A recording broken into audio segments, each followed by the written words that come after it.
ኢቢኤስ ቴሌቪዥን እና በአብሪኮም መልቲሚዲያ መካከል የቀረበውን የእርስ በርስ መካሰስ የመረመረው የፌዴራል ከፍተኛ ፍርድ ቤት በኢቢኤስ በቴሌቪዥን እንዲተላለፉ እንጂ በዩቲዩብ እንዲጫኑ ስምምነት አልተደረገም ብለዋል። በኢቢኤስ የባንክ አካውንት ላይ የ33 ሚሊዮን 128,115 ብር እገዳ ጥለዋል። ኢቢኤስ ቴሌቪዥን ከ3 ዓመታት በኋላ ተወዳጁን በስንቱ ድራማን በሌላኛው ተፎካካሪ ጣቢያ መተላለፉን ተከትሎ ባቀረበው ክስ መረታቱ ተሰምቷል። ተወዳጁ የመዝናኛ ቴሌቪዥን ጣቢያ ከኢቢኤስ ጋር የተለያየው በስንቱ የቤተሰብ ድራማ ውዝግብ አሁንም እንደቀጠለ ነው። ጉዳዩ ወደ ፍርድ ቤት ማምራቱን ተከትሎ አዲስ በተሰጠ ውሳኔ ኢቢኤስ ላይ የ33 ሚሊዮን ብር እገዳ ተጥሎበታል። በስንቱ ከወራት እገዳ በኋላ በአዲሱ ጣቢያው ቻናሏን መታየት ቢጀምርም ኢቢኤስ በተመሳሳይ ጊዜ በድጋሚ ማሰራጨት መጀመሩን ከፍርድ ቤት ባሻገር ያለውን ውዝግብ አጋግሎታል። ኢቢኤስ ላይ ስለተጣለው የ33 ሚሊዮን ብር እግድ እንዲሁም የውዝግቡ ምንጭ ምንድን ነው የሚለውን ልነግራችሁ ወደናል። ሰላም ጤና ይስጥልን የመሴት ቱዴይ ቤተሰቦች፣ ይህ መሴት ቱዴይ ነው። አብራችሁን ቆዩ።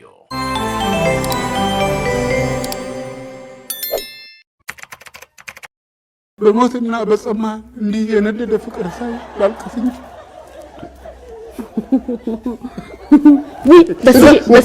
በሲ ቆይ መሬት ያዝ እኔ ልቀቀኝና መሬት ያዝ እንዴ በሲ መሬት ያዝ ተረጋጉ። በብዙዎች ዘንድ ተወዳጅነትን ያተረፈው በስንቱ የሲትኮም ድራማ ከየቤታቸውን ሳሎን ስክሪን ወጥቶ ወደ ፍርድ ቤት ማምራቱን ነግረናችሁ ነበረ። ድራማው በቅርቡ አድራሻውን ወደ ቻናል ዋን ማድረጉን ተከትሎ በቴሌቪዥን ጣቢያዎቹና በአዘጋጆቹ መካከል ያለው አለመግባባት ወደ ፍርድ ቤት አምርቶ ውሳኔ ተሰጥቶበታል። በአዲሱ ቻናል ዋን መተላለፍ የጀመረው በስንቱ ድራማ ስርጭት በፍርድ ቤት ክርክር ተቋርጦ የነበረ ሲሆን አሁን ላይ ዳግም መተላለፍ ጀምረዋል። በፍርድ ቤት ውሳኔ መሰረት ድራማው በቻናል ዋን መተላለፍ የጀመረ ቢሆንም የቀድሞ ፕሮዲውሰር ኢቢኤስም በራሱ ቻናል እያሰራጨ ነው። የድራማው ባለቤት አብሪኮም መልቲሚዲያ ከኢቢኤስ ጋር ያለውን ውል አፍርሶ ወደ ቻናል ዋን ከሄደ በኋላ በስንቱ በሁለቱም ቴሌቪዥን ጣቢያዎች መሰራጨቱ አነጋጋሪ ሆነዋል። በኢቢኤስ እና በቻናል ዋን መካከል የተፈጠረው የውዝግብ መካረር ከፍርድ ቤት መለስ እየተባባሰ መሆኑን ማሳያ ተደርጎም እየተወሰደ ነው። እዴ በስያ አንበሳው አንተ ደግሞ ምን አስበህ ነው? ሰው ረገብክ ይለኛል። በስዬ እንዴት እርቦኛል መሰለ። ሚላስ የሚቀመስ ነገር ይኖራል? እስቲ እዛ ጋር ይናላስ። በስዬ እንዴት ነው እዚህ ቤት ዛሬ ራት ጀላቲ ነው እንዴ? ሚላስ የሚቀመስ አላልክም እንዴ? አባባሉን ነው። ለማንኛውም ልላስና ማለት ልቀማምስና ማውራህ ነገር አለኝ። ጉዳዩ በፍርድ ቤት የተያዘ ከመሆኑ ባሻገር አዲሱ የበስንቱ አሰራጭ ቻናል ዋን ማሰራጨት ሲጀምር ኢቢኤስም በተመሳሳይ ጊዜ በድጋሚ እያሰራጨ ነው። ኢቢኤስ እያሰራጨ ያለው የበስንቱ ድራማ ከዚህ ቀደም የታየ ሲሆን በዩቲዩብ ቻናሉ ጭምር ማሰራጨቱ ከቻናል ዋን ጋር የገቡበትን እልክ የተሞላበት ፉክክር ያሳብቃል። ቻናል ዋን በስንቱ ድራማን ካለፈው ግንቦት 5 ጀምሮ ማስተላለፍ መጀመሩን መሴቱ ላይ ያረጋግጧል። ድራማው በአዲሱ ቻናል ዋን መተላለፍ የጀመረው ኢቢኤስ ያነሳው የባለቤትነት ጥያቄ ውድቅ ከደረገ በኋላ መሆኑን መረጃዎች ያመላክታሉ። በስንቱ ድራማ በቻናል ዋን መተላለፍ በጀመረበት አጋጣሚ ኢቢኤስ ቴሌቪዥንም በተመሳሳይ ጊዜ ማስተላለፍ አነጋጋሪ ሆኗል። ፈርጣም ያለ ላላሁባት እንዴ ረገብኩባት ሳይሻል እውነት እኔ በስንቱ አይደለም የፕሮግራሜ ግብአት ነው ማድረግ። ተወዳጁን ድራማ ያጣው ኢቢኤስ ከአዲሱ የበስንቱ አሰራጭ ቻናል ጋር ተመሳሳይ ጊዜ ከዚህ ቀደም ያሰራጫቸውን በድጋሚ ማስተላለፉ ግርታን ፈጥረዋል። የቀድሞው የበስንቱ አሰራጭ ኢቢኤስ በአንድ ቀን ውስጥ በይፋዊ ፌስቡክ ገጹ ብቻ ከ4 ጊዜ በላይ የከዚህ ቀደሙን ድራማ ክፍሎች ማስታወቂያ ለጥፈዋል። እንዲሁም በዩቲዩብ ቻናሉ ላይ ከአዲሱ የበስንቱ አሰራጭ ቻናል ጋር በተቀራራቢ ሰዓት በድጋሚ ማሰራጨቱን መሴቱ ላይ ያረጋግጧል። ኢቢኤስ ከዚህ ቀደም ያሰራጨውን የበስንቱ ድራማ ክፍሎች በድጋሚ ማሰራጨት መጀመሩን ከቻናል ጋር ከፍርድ ቤት መለስ ፉክክር ውስጥ መግባቱን ያመላክታል። ምንም እንኳን ኢቢኤስ ያሰራጨው በድጋሚ ቢሆንም በስንቱ በሁለቱም ቴሌቪዥን ጣቢያዎች ላይ በተመሳሳይ ጊዜ መሰራጨቱ በተመልካቾች ዘንድም ግርታን ፈጥሯል። በኢቢኤስ ቴሌቪዥን እና በድራማው አዘጋጅ አብሪኮም መልቲሚዲያ መካከል በተፈጠረ የባለቤትነት መብት አለመግባባት ምክንያት ድራማው እንዳይሰራጭ የፍርድ ቤት መታገዱን ነግረናችሁ እንደነበረ ይታወሳል። ድራማውን ወደ ቻናል ዋን ይዞ የሄደው አብሪኮም መልቲሚዲያ በኢቢኤስ ላይ የፍትሐብሔር ክስ መስርቷል።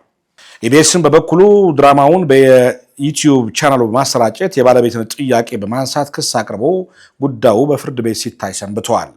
የድራማው አዘጋጅ አብሪኮም መልቲሚዲያ በኢቢኤስ ላይ ያቀረበው ክስ በፌዴራል ከፍተኛ ፍርድ ቤት ታይቶ ውሳኔ የጠየቀው የገንዘብ ካሳ አሳማኝ መሆኑ ታምኖበታል።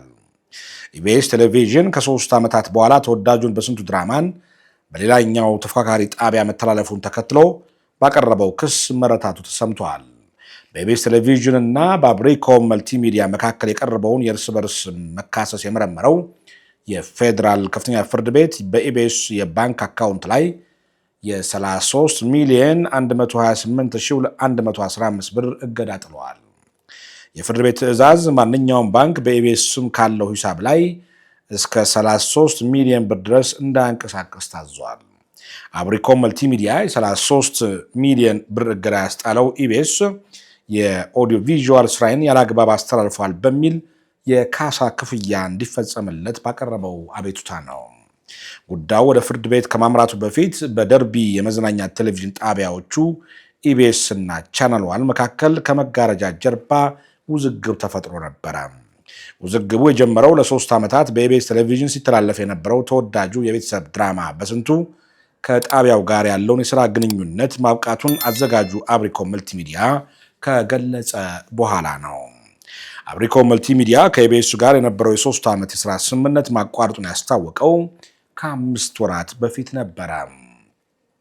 በስንቱ ለተከታታይ 3 ዓመታት ከተሰራጨበት በኢቢኤስ ቴሌቪዥን የወረደው በአዘጋጁ አብሪኮም ውል ማቋረጥ አማካኝነት ታህሳስ 2018 ዓ.ም ነበረ።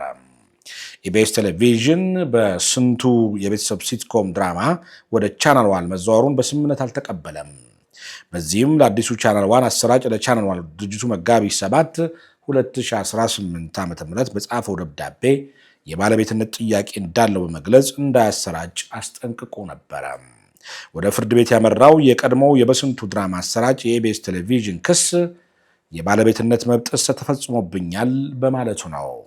የኢቢኤስ ቴሌቪዥን ባለቤት የሆነው ሲልቨር ስፕሪንግ ፕሮዳክሽን ድራማው የኔ ነው በሚል የቅጅ መብት ጥሰት ክስ አቅርበዋል።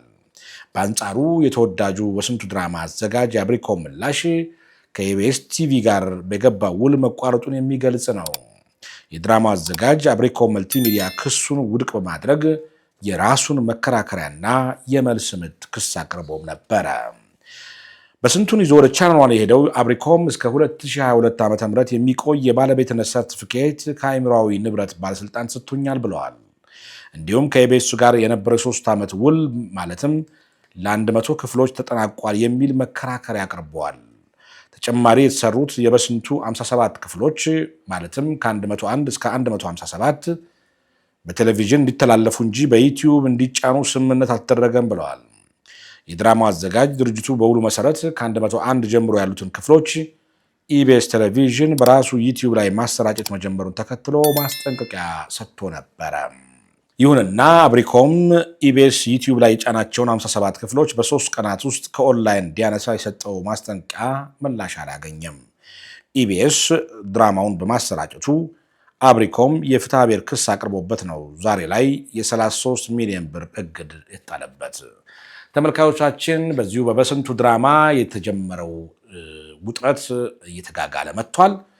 እንግዲህ በዚህ ጉዳይ ላይ ሌሎች ተጨማሪ መረጃዎች ካሉ ይዘን የምንቀርብ ይሆናል። ይህ መሴ ቱዴይ ነው። መሴ ቱዴይን ላይክ፣ ሰብስክራይብ፣ ሼር በማድረግ የዩቲዩብ ቻናላችን ቤተሰብ እንድትሆኑ በአክብሮት እንጋብዛለን። ሰላማችሁ ይብዛ።